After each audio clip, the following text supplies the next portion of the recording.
آپ صلی اللہ علیہ وسلم کی احادیث میں اور اس سے پہلے خود قرآن کریم میں اس مبارک مہینے کی فضیلتوں کو بیان کیا گیا ہے. جہاں اس مبارک مہینے کی مختلف فضیلتیں ہیں، انہی میں سے ایک خاص فضیلت اس مہینے کو جو حاصل ہے وہ یہ ہے کہ قرآن کریم کے نزول کی ابتدا اسی مہینے میں ہوئی. اسی لیے قرآن کریم میں اللہ رب العالمین نے سورۃ البقرہ میں فرمایا کہ رمضان کا مہینہ ہے جس میں قرآن کریم کو نازل کیا گیا، جو کہ تمام انسانیت کے لیے ہدایت نامہ ہے. تو ہمیں اس آیت سے معلوم چلا کہ رمضان کے مہینے کا قرآن کریم سے اور قرآن کریم کا رمضان کے مہینے سے ایک گہرا تعلق ہے، ایک گہری نسبت ہے. اس نسبت کو سمجھنے کے لیے ہمیں قرآن کریم کے نزول کے مقصد کو سمجھنا ہوگا کہ آخر قرآن کریم کے نزول کی ضرورت ہی کیا تھی، اور اللہ رب العالمین نے اپنے آخری نبی محمد رسول اللہ صلی اللہ علیہ وسلم پر اس مبارک کلام کو کیوں نازل کیا. اس کا جواب بھی قرآن کریم میں ہی موجود ہے. اللہ رب العالمین نے فرمایا کتاب انزلناہ الیک مبارک لیدبروا آیاتہ ولیتذکر اولو الالباب، کہ یہ وہ مبارک کتاب ہے جسے ہم نے نازل کیا تاکہ لوگ اس مبارک کتاب میں تدبر کر سکیں، غور و فکر کر سکیں، اور عقل والے اس سے نصیحت حاصل کر سکیں.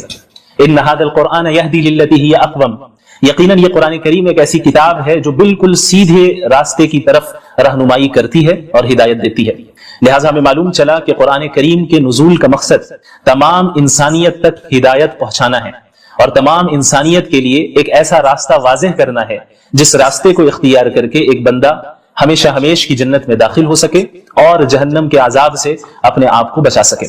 یاد رکھیں کہ اللہ کے نبی صلی اللہ علیہ وسلم تلاوت کلام اللہ اور قرآن کریم کو پڑھنا، اس کا دور کرنا، اسے سمجھنا، اس کی تعلیم دینا تو پورے سال آپ صلی اللہ علیہ وسلم کا یہ معمول تھا. لیکن رمضان المبارک میں مزید اہتمام کے ساتھ آپ صلی اللہ علیہ وسلم اس عمل کو انجام دیتے، یہاں تک کہ حضرت جبریل علیہ السلام ہر سال رمضان کے مہینے میں آپ صلی اللہ علیہ وسلم کے پاس تشریف لاتے اور قرآن کا دور ہوتا. اور آپ صلی اللہ علیہ وسلم کی زندگی کا جو آخری رمضان تھا، اس میں حضرت جبریل علیہ السلام کے ساتھ اللہ کے نبی صلی اللہ علیہ وسلم نے 2 مرتبہ قرآن کریم کا دور کیا. تو قرآن کریم کا نزول اسے پڑھنے، سمجھنے اور اس سے ہدایت حاصل کرنے کے لیے ہوا ہے. اور کسی بھی کتاب سے فائدہ اسی وقت ہم حاصل کر سکتے ہیں، خصوصاً قرآن کریم سے ہدایت ہم اسی وقت حاصل کر سکتے ہیں کہ جب ہم قرآن کریم کو سمجھیں، قرآن کریم کو پڑھیں سمجھیں، صرف تلاوت تک ہی ہم اکتفا نہ کریں. اسی لیے اللہ تعالیٰ نے انبیاء علیہ الصلوۃ والسلام خصوصاً محمد رسول اللہ صلی اللہ علیہ وسلم کے متعلق سورۃ الفرقان میں یہ بات بھی اللہ رب العالمین نے بیان فرمائی کہ وقال الرسول یا رب ان قوم اتخذوا هذا القرآن مہجورا.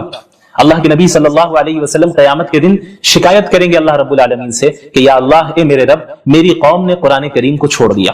ظاہر ہے کہ کوئی بھی مسلمان یہ نہیں چاہے گا کہ اللہ کے نبی صلی اللہ علیہ وسلم اس کے متعلق اللہ رب العالمین سے شکایت کرے. لہٰذا ہر مسلمان پر لازم ہے کہ قرآن کریم کے جو حقوق ہیں ان حقوق کی ادائیگی کرے. وہ حقوق کیا ہیں؟ مختصراً میں بیان کر دوں کہ علماء کرام نے قرآن کریم کے تقریباً 6 حقوق بیان کیے ہیں. سب سے پہلا حق تو یہ ہے کہ پورے قرآن کریم پر ایمان لانا کہ اللہ رب العالمین نے اس کلام کو نازل کیا ہے، اس کے الفاظ بھی اللہ کے ہیں، اس کے معنی بھی اللہ کے ہیں، اور اس میں کسی بشر کے کلام کا کوئی دخل نہیں، کسی مخلوق کے کلام کا کوئی دخل نہیں. سورۃ الفاتحہ سے لے کے سورۃ الناس تک ایک ایک آیت بلکہ ایک ایک حرف اللہ رب العالمین کی جانب سے نازل کردہ ہے، اور اس کی اتباع کرنا قیامت تک کے لوگوں کے لیے واجب ہے، ضروری ہے، اور اس سے انحراف اختیار کر کے کوئی بھی شخص کامیابی حاصل نہیں کر سکتا. قرآن کریم کا دوسرا حق ہے اس کی تعظیم کرنا کہ چونکہ یہ ایک مقدس کتاب ہے، یہ اللہ کا کلام ہے، یہ کسی عام انسان کا کلام نہیں ہے، کسی مخلوق کا کلام نہیں ہے، یہ اللہ رب العالمین کے ڈیوائن ورڈز ہیں، یہ اللہ رب العالمین کے الفاظ ہیں، اس کے معنی ہیں، اور اس کی طرف سے نازل کردہ کلام ہے. لہٰذا اس کلام کی اس طرح تعظیم کی جائے جس طرح تعظیم کرنا رسول اللہ صلی اللہ علیہ وسلم نے ہمیں سکھایا ہے. اسی طرح قرآن کریم کا جو تیسرا حق ہے وہ قرآن کریم کی تلاوت کرنا ہے، چاہے قرآنی آیتوں کا مطلب سمجھ میں آ رہا ہو یا نہ آ رہا ہو. یہ ایک مستقل عبادت ہے اور یہ ایک مستقل قرآن کریم کا حق ہے کہ ہم قرآن کریم کی تلاوت کریں. جیسا کہ قرآن کریم میں اللہ رب العالمین نے انبیاء علیہ الصلوۃ والسلام کی بعثت کے مقاصد کا ذکر کیا، رسول اللہ صلی اللہ علیہ وسلم کی بعثت کے مقاصد کا ذکر کیا، تو وہاں پہ اللہ کے نبی صلی اللہ علیہ وسلم کے متعلق اللہ نے فرمایا یتلو علیہم آیاتی، کہ وہ قرآن کریم کی آیتوں کو تلاوت کر کے سناتے ہیں، اس کی تعلیم بھی دیتے ہیں اور اس کی تلاوت بھی کرتے ہیں. تو تعلیم کو الگ ذکر کیا گیا اور تلاوت کو الگ سے ذکر کیا گیا، جس سے معلوم چلتا ہے کہ قرآن کریم کی تلاوت کرنا چاہے وہ سمجھ میں آئے یا نہ آئے، یہ ایک مستقل عبادت اور یہ قرآن کریم کا ایک مستقل حق ہے. اسی طریقے سے قرآن کریم کا جو چوتھا حق ہے اور بہت اہم حق ہے وہ ہے قرآن کریم کو سمجھنا. کیونکہ قرآن کریم کا نزول محض تلاوت کے لیے نہیں ہوا، قرآن کریم کا نزول محض رقیہ کرنے کے لیے نہیں ہوا، قرآن کریم کا جو نزول ہوا ہے وہ اس میں تدبر کرنے کے لیے ہوا ہے، جیسا کہ اللہ نے فرمایا کتاب انزلناہ الیک مبارک لیدبروا آیاتہ، کہ ہم نے اس مبارک کتاب کو آپ پر نازل ہی اس لیے کیا ہے تاکہ لوگ اس میں تدبر کریں، غور و فکر کریں۔ لہٰذا یہ ہر مسلمان کی ذمہ داری ہے کہ اپنے رب کے کلام کو سمجھیں، سیکھیں، اور خصوصاً رمضان المبارک میں قرآن کو پڑھنے، اس کی تلاوت کرنے اور اس کو سمجھنے کا اہتمام کریں، کثرت کے ساتھ کریں، چونکہ اس مہینے کا قرآن کریم سے بڑا گہرا تعلق ہے۔ اسی طرح قرآن کریم کا جو چوتھا حق ہے وہ ہے قرآن کریم پر عمل کرنا، چونکہ دین اسلام محض ایک آئیڈیالوجی نہیں ہے، محض ایک فکر نہیں ہے، یا کوئی فلسفہ نہیں ہے کہ جسے کسی نے پیش کر دیا اور جس کا عملی زندگی سے کوئی تعلق نہیں ہے، بلکہ قرآن کریم ایک پریکٹیکل زندگی گزارنے کی ہدایت کرتا ہے اور اس میں رہنمائی کرتا ہے کہ ایک مسلمان اپنی زندگی کو کس طرح گزارے، ایک انسان اپنی جلوت کو اور اپنی خلوت کو کس طرح گزارے، پبلک لائف اور پرائیویٹ لائف میں کس طرح لوگوں کے ساتھ معاملات کریں، اس کا اللہ کے ساتھ کس طرح تعلق ہو، اس کا اپنے نفس کے ساتھ کس طرح تعلق ہو، ان ساری چیزوں کے متعلق قرآن کریم رہنمائی کرتا ہے۔ لہٰذا یہ ضروری ہے کہ ہم قرآن کے اس پانچویں حق کو بھی ادا کریں جو کہ ہے قرآن کریم پر عمل کرنا، قرآن کریم پر عمل کرنا۔ اور جب ایک انسان قرآن کریم پر عمل کرے گا اسی کے متعلق اللہ رب العالمین نے کامیابی اور نعمتوں کا وعدہ کیا ہے، جیسا کہ کئی جگہ آپ کو قرآن کریم میں اس کا ذکر ملے گا، ان الذین آمنوا وعملوا الصالحات، الذین آمنوا وعملوا الصالحات، جنہوں نے ایمان لایا اور جنہوں نے نیک اعمال کیے، یعنی قرآن کریم پر عمل کیا۔ لہٰذا عمل کرنا یہ قرآن کریم کا پانچواں حق ہے اور بہت اہم حق ہے۔ اسی طرح قرآن کریم کا جو چھٹا حق ہے جو کہ علماء کرام نے بیان کیا ہے، اور یہ بھی بہت اہم ہے، ان حقوق میں سے ہر ایک حق اپنی جگہ پہ اہمیت کا حامل ہے اور ان سب کو ادا کرنا ضروری ہے۔ جو چھٹا حق ہے قرآن کریم کا وہ ہے اس قرآن کریم کی تبلیغ کرنا۔ یا ایھا الرسول بلغ ما انزل الیک من ربک، یہ حکم سب سے پہلے اللہ رب العالمین نے محمد رسول اللہ صلی اللہ علیہ وسلم کو دیا، اور محمد رسول اللہ صلی اللہ علیہ وسلم کے واسطے سے تمام امت مسلمہ کو دیا۔ اللہ رب العالمین نے فرمایا کہ اے رسول، آپ کے رب کی طرف سے جو کچھ آپ پر نازل ہو رہا ہے اس کی تبلیغ کریں، اسے دوسروں تک پہنچائے، کیونکہ دین اسلام محض کوئی نسلی مذہب نہیں ہے، جس طرح یہودیت ہے جو کہ ایک نسلی مذہب ہے، قرآن کریم اور دین اسلام اس طرح نہیں ہے۔ دین اسلام کا دروازہ تو ہر ایک کے لیے کھلا ہے، جو بھی ایمان قبول کر لے، جو بھی اسلام میں داخل ہو جائے، جو بھی قرآن کو سچا کلام مان لے، جو بھی صحیح عقائد اختیار کر لے، اعمال صالحہ کرے، اس کے لیے جنت کا وعدہ ہے، اس کے لیے اللہ کی نعمتوں کا وعدہ ہے۔ تو یہ جو امت ہے، امت مسلمہ، یہ امت دعوت ہے، جیسا کہ سورۃ البقرہ میں اللہ نے فرمایا کنتم خیر امۃ اخرجت للناس، کہ تم وہ امت ہو جسے تمام انسانوں کے لیے نکالا گیا، محض مسلمانوں کے لیے نہیں، محض مخصوص خاندان کے لیے نہیں، محض مخصوص علاقے والوں کے لیے نہیں، للناس، اللہ نے فرمایا کہ تمام انسانیت کے لیے اللہ رب العالمین نے اس امت کو بھیجا ہے، تأمرون بالمعروف وتنہون عن المنکر، کہ تم انہیں نیکیوں کا حکم دو اور برائیوں سے روکو، وتؤمنون باللہ، اور تم ایک اللہ پر ایمان رکھو۔ لہٰذا قرآن کریم کا یہ چھٹا حق ہے کہ ہم قرآن کریم کی تبلیغ اور اس کی اشاعت کریں، تمام اقوام عالم تک قرآن کریم کے پیغام کو پہنچائیں اور اس فریضے کو ادا کریں جو فریضہ اللہ کے نبی صلی اللہ علیہ وسلم کو اللہ تعالیٰ نے دیا، اور اللہ تعالیٰ کے نبی صلی اللہ علیہ وسلم نے خصوصاً حجۃ الوداع کے موقع پہ امت مسلمہ کو سونپا، اور آپ صلی اللہ علیہ وسلم نے فرمایا تھا کہ فَلْيُبَلِّغِ الشَّاهِدُ الْغَائِبُ، تم میں سے جو بھی موجود ہے میری بات ان تک پہنچا دے جو یہاں پر موجود نہیں ہے۔ تو یہ سلسلہ تبلیغ کا اور قرآن کریم کی اشاعت کا عہد نبوی سے جاری رہا، یہاں تک کہ آج اس صدی میں بھی ہم تک اسی طرح قرآن کریم پہنچا، اپنی تمام تفصیلات کے ساتھ، تمام تفسیر کے ساتھ، تمام تشریح کے ساتھ، اور اب یہ ہماری ذمہ داری ہے کہ قیامت تک کے لوگوں کے لیے ہم اسے جاری رکھیں اور اس کے پیغام کو عام کریں۔ تو جب ہم قرآن کریم کے نزول کے حقیقی مقاصد کو سمجھیں گے اور قرآن کے حقوق کو سمجھیں گے تو قرآن کریم کے ساتھ وقت گزارنے میں بھی ہمیں لذت محسوس ہوگی۔ خصوصاً رمضان کا مہینہ بہت ہی بابرکت مہینہ ہے، جس میں عبادتوں کی جو نیکیاں ہیں، جو اس کا ثواب ہے وہ بہت بڑھ جاتا ہے، اور اللہ کے نبی صلی اللہ علیہ وسلم تو اس رمضان کے مہینے کی راتوں میں تلاوت کا اہتمام فرمایا کرتے تھے، نمازوں کی شکل میں، قیام اللیل کی شکل میں، تراویح کی شکل میں، تہجد کی شکل میں آپ صلی اللہ علیہ وسلم پڑھتے، صحابہ کرام پڑھتے، اور رمضان المبارک میں ہمارے سلف صالحین میں کتنے ایسے گزرے ہیں جنہوں نے کئی مرتبہ قرآن کریم کو ایک مہینے میں پڑھا، اور صرف پڑھا ہی نہیں بلکہ اس کو سمجھا، اس میں تدبر کیا، اس سے نصیحتیں حاصل کی، عبرتیں حاصل کی۔ پورے قرآن میں کسی کو ایک مکمل کرنا ہے تو وہ پانچوں نمازوں میں پہلے یا بعد میں اپنی کنوینئنس کے حساب سے 4 پیج اگر پڑھے تو اس طریقے سے پورے مہینے اگر وہ اپنا معمول بنا لے کہ ہر فرض نماز کے بعد یا ہر فرض نماز سے پہلے اپنی کنوینئنس کے حساب سے 4 پیج میں پڑھوں گا، تو اس طریقے سے ہوگا کیا، یہ ہوگا کہ آپ روزانہ ایک پارہ مکمل کر لیں گے۔ اور 4 پیج پڑھنا جو ہے، جی ہاں،